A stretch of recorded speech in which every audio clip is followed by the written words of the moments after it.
Do you guys have any advice you would give to someone who is aspiring to brew their own beer? Yeah, whatever your budget is, multiply it by 3. Cheers. That's not bad. Pretty good. So I'm in beer because of my husband. It's his fault, and I'm not upset about it. And they're super sexy. I think we've got the best cans. I am biased, but I think they're just absolutely beautiful.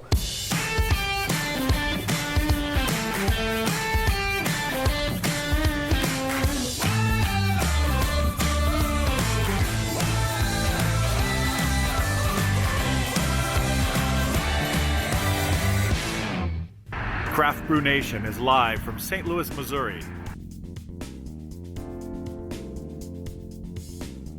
St. Louis, Missouri, home to the Gateway Arch and the Pathway West. Now an urban metropolis in the mid-American landscape, brownstones and corner bars largely make up this urban sprawl. Progress reaches skyward among row homes as St. Louis evolves to the future, a future filled with hope, aspiration, and, thirst. Urban evolution means change. With change comes hope. The Cardinals consistently are filled with hope in the pennant chase come summer, and in the post-Ram era, St. Louis's destiny is largely as a beer city, true to the rise in craft brew patriarchs, much like Schlafly, Rockwell, and Urban Chestnut. And with Anheuser-Busch headquartered here, St. Louis is largely defined by its beer-creating and drinking heritage. A true American beer city, St. Louis is also home to 6 Mile Bridge. We're talking to Lindsay Sharing, co-owner of 6 Mile Bridge. My name is Ryan Sharing. I co-own 6 Mile Bridge.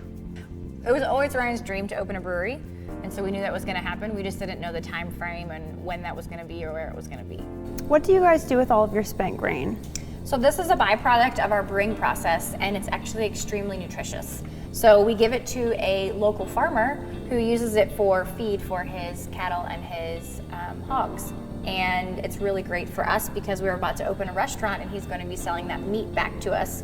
So it's our waste. He can use it as nutritious feed for his animals, and then we're able to then give it to our customers in our new restaurant. Is that a connection you had prior to starting the brewery? We actually met this farmer through a farmer's market where we were selling our beer, and he was a local vendor and really enjoyed our beer, and we got to chatting, and we were able to make that connection that way. And we've also been able to, a local bakery uses this spent grain. You can make it into bread. We have another small business that uses it to make dog treats. So it's a really versatile product, and it's great because it's our waste and there's so many different uses for it.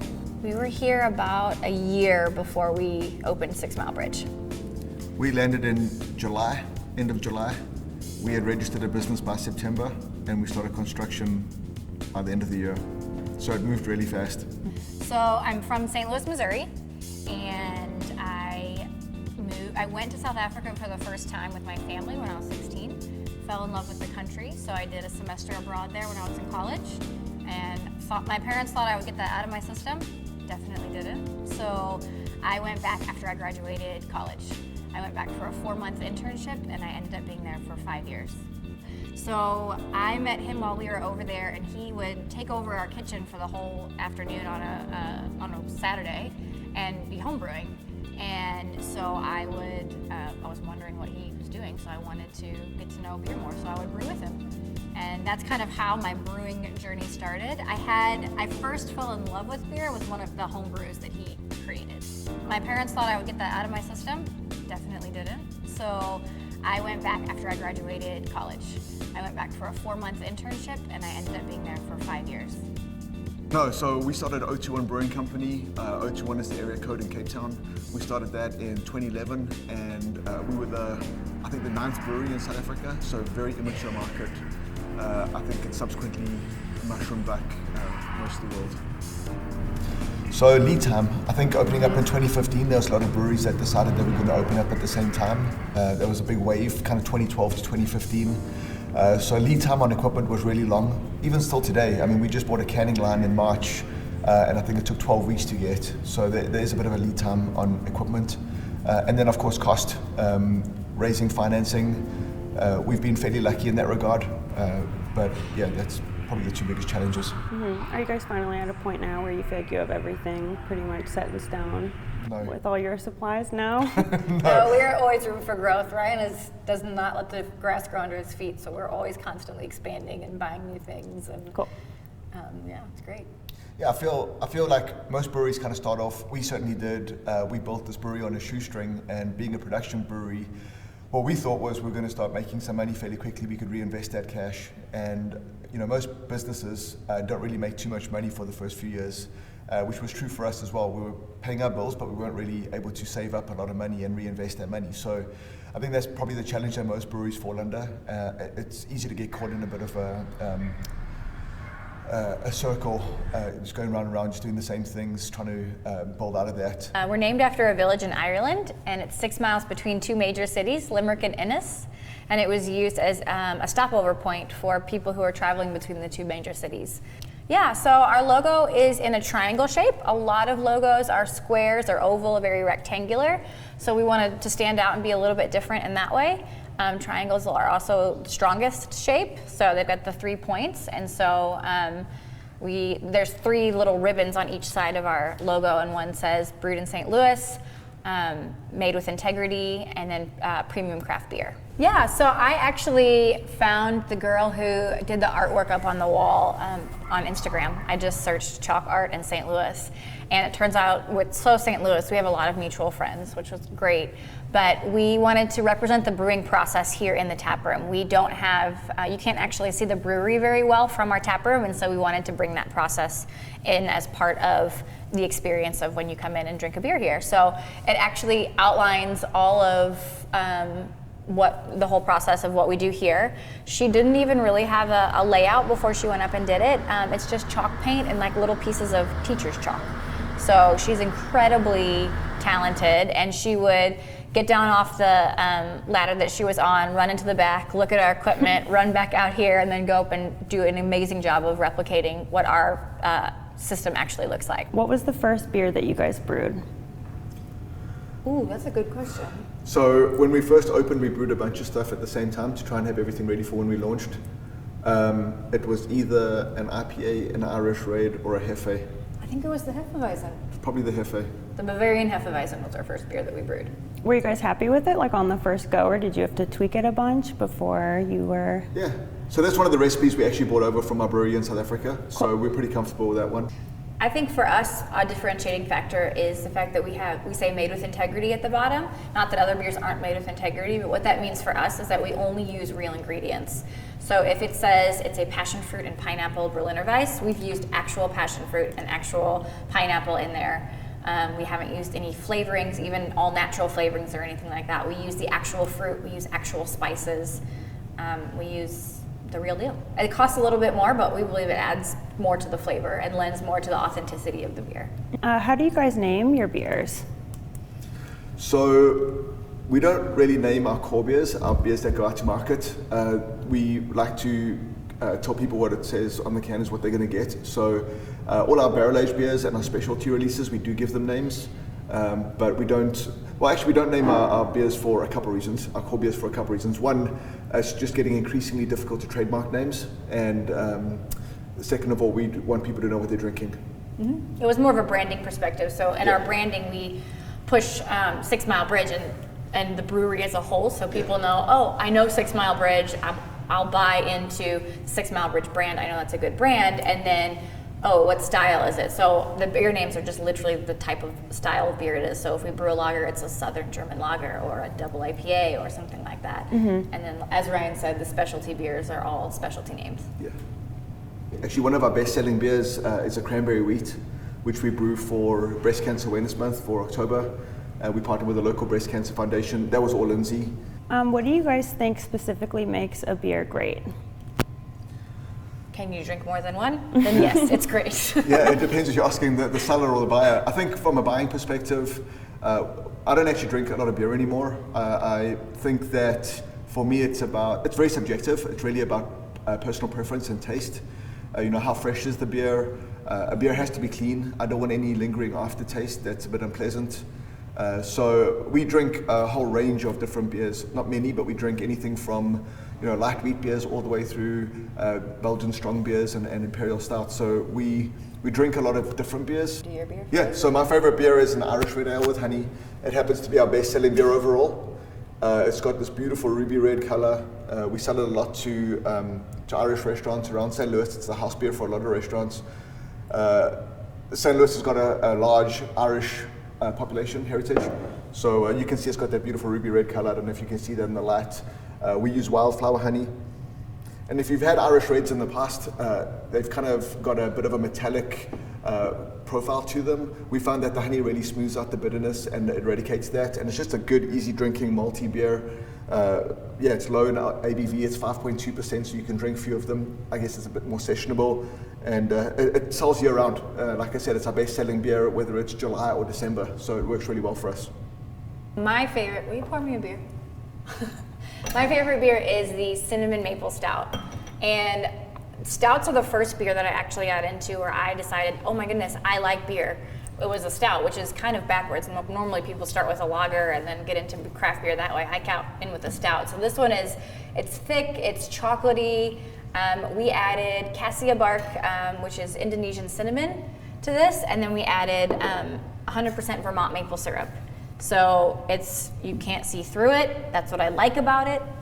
Yes, see, you can't see through it. It's nice, it's dark, I will drink this on the hottest day in July. I'm not like most drinkers, but I love how it's kind of holiday-y. And because we use real ingredients, it's not overly fake. So it's just kind of subtle cinnamon, subtle maple, and it's just kind of like a nice dessert treat. And it is 8%, so you can't drink too many. No. I was just going to ask that about the percentage on that one. Cheers. Cheers. Cheers. That's not bad. Pretty good. So these are barrel aged beers that we typically do. You can see behind me some of the barrel aged beers that we're currently aging. This is a imperial stout. It's a 13% imperial stout, aged in Four Roses bourbon barrels. Real smooth, real thick, fudgy, kind of caramel biscuit. And as soon as I tasted it, I knew that I wanted this to be a stroopwafel. We added a little bit of cinnamon, kind of just to finish it off, and came out beautifully. I think this is the best one that we've ever done. So this is going out on Saturday. We do taproom only releases, very limited supply. We do, I think this one's 639 bottles, and we'll probably sell out on the day. So these are really special beers to us. They take a lot longer to brew. We ferment them out in stainless, and then we'll age them in a barrel. And what the barrel does is literally just give it some of that barrel characteristics. So if it's a whiskey barrel, we'll add some oak, it'll add a bit of whiskey profile to it. And we've done a whole bunch of different barrels. We've done anything from maple barrels to obviously bourbon barrels. We've done gin barrels, we've done rum barrels. We have an imperial stout aging in them right now. So the beer will be in these barrels for anywhere from a year to 2 years, just depending on how long it takes to age it to the flavor profile that we like. Do you have like a certain one that you'll open to test it, or? Yeah, so we will test these about once a month. And the way we test them is there's nails in each of these, as you can see, and we'll pull the nail out and the beer will come out. And then we'll taste the beer, get some beer here, taste it, and then sterilize the nail and put it right back in. So that allows us to taste the beer without disturbing everything else going on in there. And so we'll test it every month and kind of see when the beer is really young, when it's in there fresh, it's going to be really hot, it's going to be very bourbon forward, and we want it to kind of mellow out a little bit, give the beer enough time to hang out in there and interact with the bourbon and interact with the oak that the bourbon is in, or that the barrel is in, and then get those flavors to kind of meld together. So 2019 has been a year of growth for us. We expanded our family and we're expanding next door. We're taking over the space next door and putting in a kitchen. So this is the new space that we've taken over. Hopefully get done in the next couple of months, but we just started construction. We broke ground on Friday, very exciting day. You can kind of see some of the screen being lifted up, some of the tiles being lifted up. And really what's going to happen in this room is an extension of our tap room, our existing tap room. So the majority of that wall is going to come out about 12 feet high, about 7 feet off that wall, and the bar is going to kind of wrap around in an L shape over there. The kitchen is going to wrap around over here in an L shape as well. We've got 2 restrooms built in. Wanted to put a little stage in the corner over here. Like I said, a little patio outside, maybe 67 tables outside. Yeah, this is going to be a bit more of an extension of our tap room, which is really exciting. Yeah, is that what we're doing? If there was anything that you guys could go back and do over, what would it be? That's a loaded question. I think when we started off, I think we were undercapitalized. I think that, I mentioned this earlier, I think that a lot of breweries, and we're guilty of this too, we had a budget, it was about a third of what we actually needed, and we thought that we could kind of grow into what we wanted. But the truth is that you really need quite a lot of capital. It's a very capital intensive business, and I think we were seriously undercapitalized. We were lucky to be able to raise finances a little bit later, once we had been in operation for a couple of years. One, we had a bit of a track record, so that really helped. And also we knew what to invest it in. I think that was the biggest differentiator. When we first started, we had a good idea of what we wanted to accomplish, but I think we might have spent the money more wisely. Well, we did spend the money more wisely once we raised it after a couple of years of operation. Mark? And action. And that's it for 6 Mile Bridge Brewery. Thank you for watching Crash Brew Nation. I'm sorry. One more time, I'm sorry. I can't read now. Okay. And that's it for 6 Mile Bridge Brewery. Thank you for watching Craft Brew Nation. I got time for one more. Perfect. How about this? I'm horrible. Keep I'm going, so keep sorry. going. Can you move this to right here? Put that right here. We need you looking at the camera. Cool. We need you looking at the camera. Let's do it again. Thank you. Remember, you're gonna pause.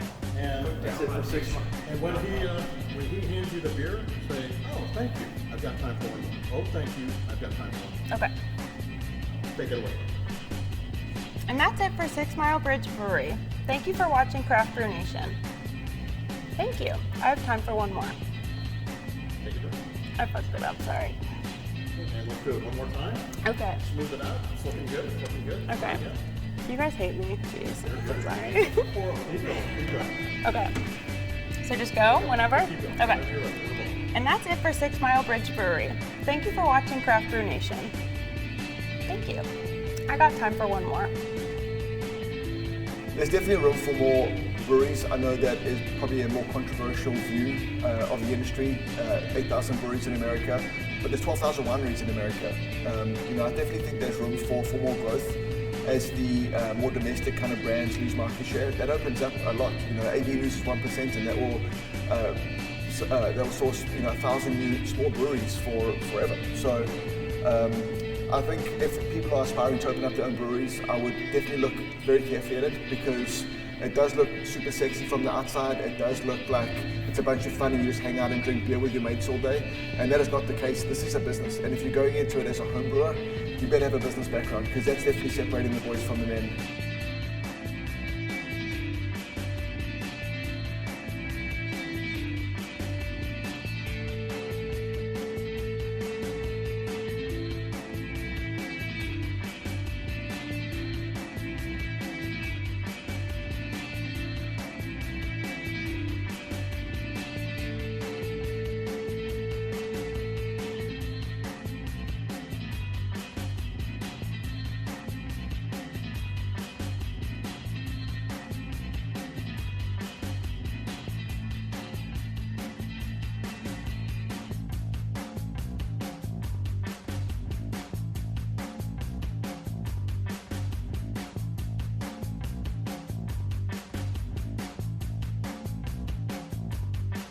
I typically never double-fisted, but I do here at the 6 Mile Bridge Brewery out in Maryland Heights, Missouri. It was worth the 250-mile drive in here to St. Louis. I can only say great things about the beer here.